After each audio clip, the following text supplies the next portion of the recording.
सोना चांदी की मौजूदा तेजी क्या टिक पाएगी या बाजार पीछे हटेगा?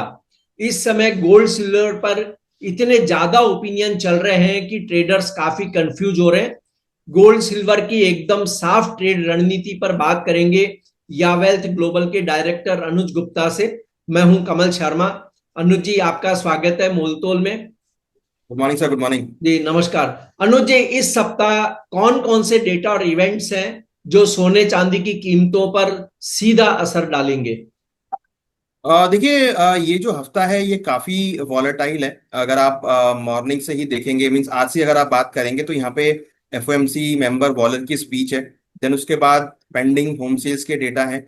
और सबसे बड़ी बात, प्रेसिडेंट ट्रम्प इस बार जो है आज शाम को बोलेंगे, तो वो बहुत इंपॉर्टेंट है। देन उसके बाद एफओएमसी मेंबर मुस्लिम और विलियम की स्पीच है। ये तो आज का सेशन में तो मुझे लगता है कि पूरे हफ्ते की रणनीति तय कर देगा, क्योंकि यहाँ पे ट्रम्प साहब बोलने वाले हैं आज। तो बहुत इंपॉर्टेंट है, और ऐसी स्थिति में बोलने वाले हैं जहां पर यूएस इकोनॉमी शटडाउन होती हुई दिखाई दे रही है, यूएस गवर्नमेंट शटडाउन होती हुई दिखाई दे रही है। और वो कांग्रेसियन के साथ मिलकर कुछ फंड वंड की बात कर रहे हैं, जिससे कि उनकी जो गवर्नमेंट है वो स्टार्ट होती हुई दिखाई दे। तो सबसे बड़ा इंपॉर्टेंट फैक्टर जो है वो यूएस की इकोनॉमी का शटडाउन होना है। और अगर हम वहीं कल की बात करें तो कल अगेन एफओएमसी मेंबर कॉलिंस की स्पीच है। देन एचपीआई डेटा है, कंपोजिट इंडेक्स का डेटा है, देन शिकागो पीएमआई का डेटा है, कंज्यूमर कॉन्फिडेंस का डेटा है, और फिर एफएमसी मेंबर गुल्सबी की स्पीच है। तो ये जो एफएमसी मेंबर की स्पीचेस है वो बहुत इंपॉर्टेंट है। फिर 1 तारीख की अगर हम बात करें तो 1 तारीख को again final manufacturing data, ISM manufacturing data है। देन कंस्ट्रक्शन स्पेंडिंग का डेटा है। देन क्रूड ऑयल की इन्वेंट्री है।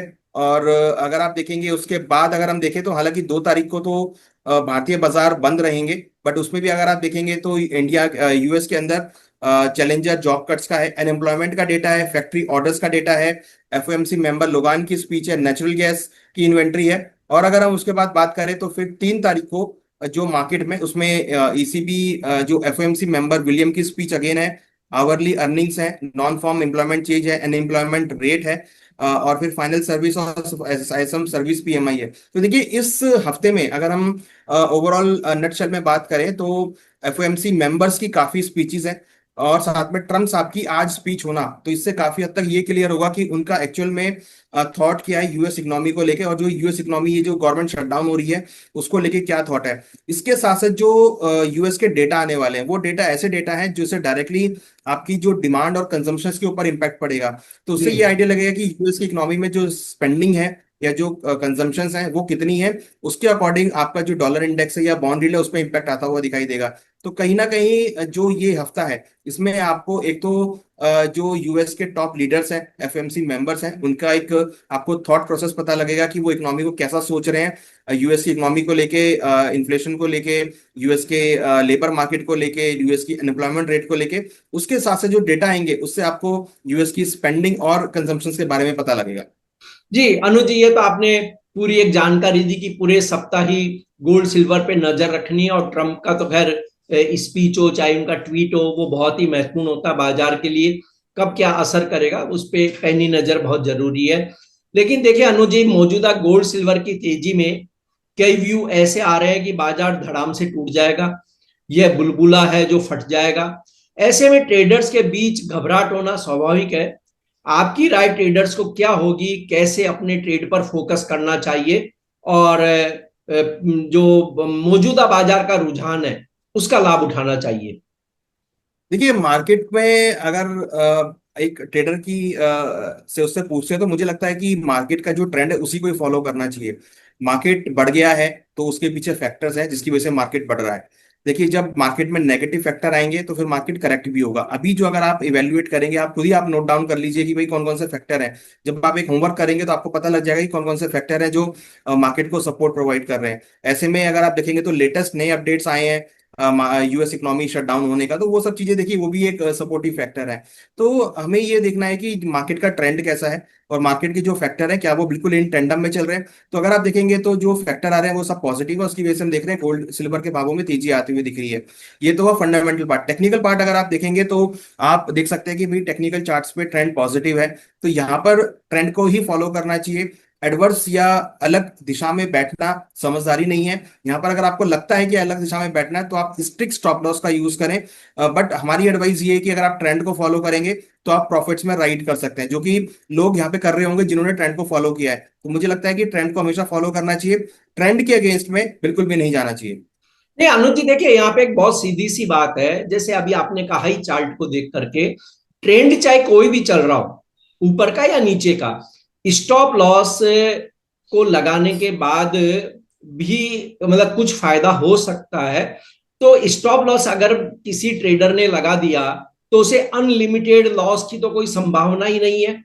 सेकंड, उसकी कैपिटल बचती है। हो सकता है वो अपने मुनाफे में भले ही कुछ मुनाफा कम हो जाए उसका, लेकिन स्टॉप लॉस तो एक बहुत बड़ा हथियार है। फिर भी देखिए कई एनालिस्ट ये कह रहे हैं बाजार बुरी तरह से टूट जाएगा। भाई बुरी तरह से टूटेगा उस दिन टूट जाएगा, आज दुखी क्यों हो? स्टॉप लॉस एक हथियार है ना, स्टॉप लॉस लगा लो तो आपको अनलिमिटेड लॉस तो नहीं होगा। आप क्या कहेंगे कि स्टॉप लॉस को एक बड़े हथियार के रूप में ऐसे बाजार में यूज करना चाहिए या नहीं करना चाहिए? देखिए स्टॉप लॉस तो लगाना चाहिए, डेफिनेटली लगाना चाहिए। और देखिए अब तो साथ में ऑप्शन ट्रेडिंग भी अवेलेबल है। अगर किसी को ऑप्शन की नॉलेज है तो वो ऑप्शन से हेज कर ले। देखिए हेजिंग मैकेनिज्म जो है वो एक ऐसा टूल है जहां पर आप लॉस को मिनिमाइज कर सकते हैं। या तो आप स्टॉप लॉस लगाइए, अगर आपको स्टॉप लॉस नहीं लगाना तो आप जो सेम स्ट्राइक की पुट ऑप्शन है, आपने अगर खरीदारी कर रखी है तो आप ऑप्शन को बाय कर लीजिए। तो उससे क्या होगा कि मार्केट अगर गिरेगा भी नीचे तो आपको वहां पर पुट में बेनिफिट हो जाएगा, तो बेसिकली आपकी पोजीशन हेज हो जाएगी। तो आपको अगर लग रहा है कि मार्केट ओवरबॉट हो गया है या मार्केट चेंज हो गया है तो ट्रेंड को तो आप बिल्कुल मत छोड़िए, ट्रेंड को तो फॉलो करिए। बट उस ट्रेंड को सपोर्ट करने के लिए या उस ट्रेंड को हेज करने के लिए आप स्टॉप लॉस लगा लीजिए, या अपनी जो डेरिवेटिव प्रोडक्ट्स हैं, ऑप्शंस हैं, उसको आप यूज कर लीजिए। अब तो मार्केट में सारे प्रोडक्ट अवेलेबल हैं, तो घबराने की क्या जरूरत है। आप एटलीस्ट ये होगा कि आप ट्रेंड से अगेंस्ट में नहीं जाएंगे, खाली आप अपने आप को प्रोटेक्ट करने के लिए पुट को बाय कर सकते हैं। तो मुझे लगता है कि अब तो मार्केट में बहुत सारे प्रोडक्ट अवेलेबल है जिसको आप यूज कर सकते हैं। और स्टॉप लॉस तो ऐसा बाण है जो कि मार्केट में आप सक्सेसफुल ट्रेडर आपको बनाता है।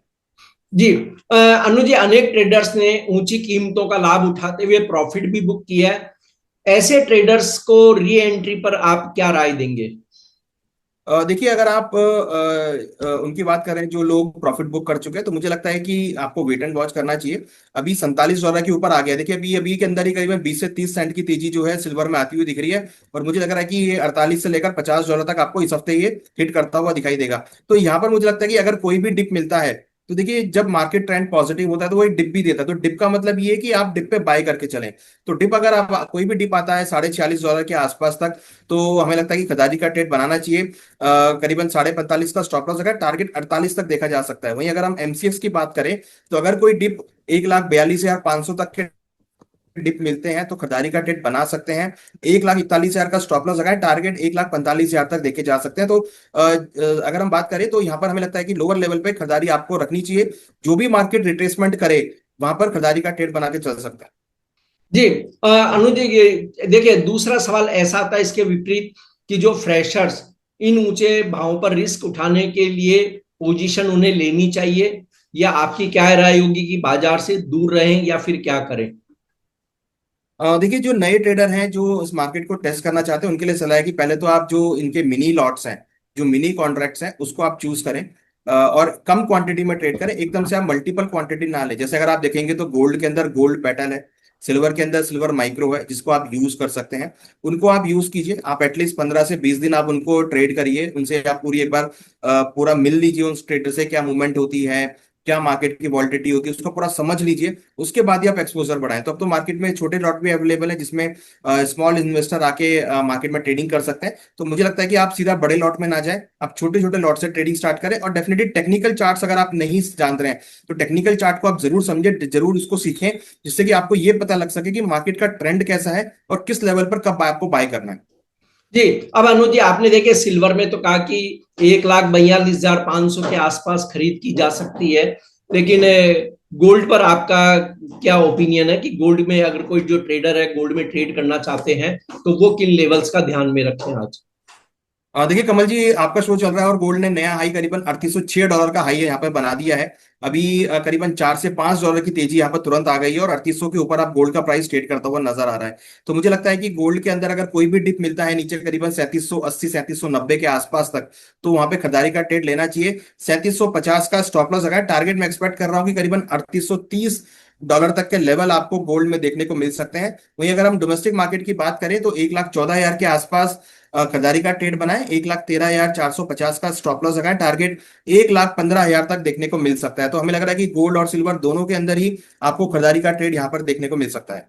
जी अनुज जी, आपका कोई डिस्क्लेमर? देखिए यहाँ पर हमने जो भी डिस्कस किया है वो नॉलेज और अवेयरनेस के लिए। कोई भी ट्रेड लेने से पहले अपने फाइनेंशियल एडवाइजर से जरूर डिस्कस करें और इसमें हमारी कोई पर्सनल पोजीशन नहीं है। जी आपका धन्यवाद, शुक्रिया अनुज जी।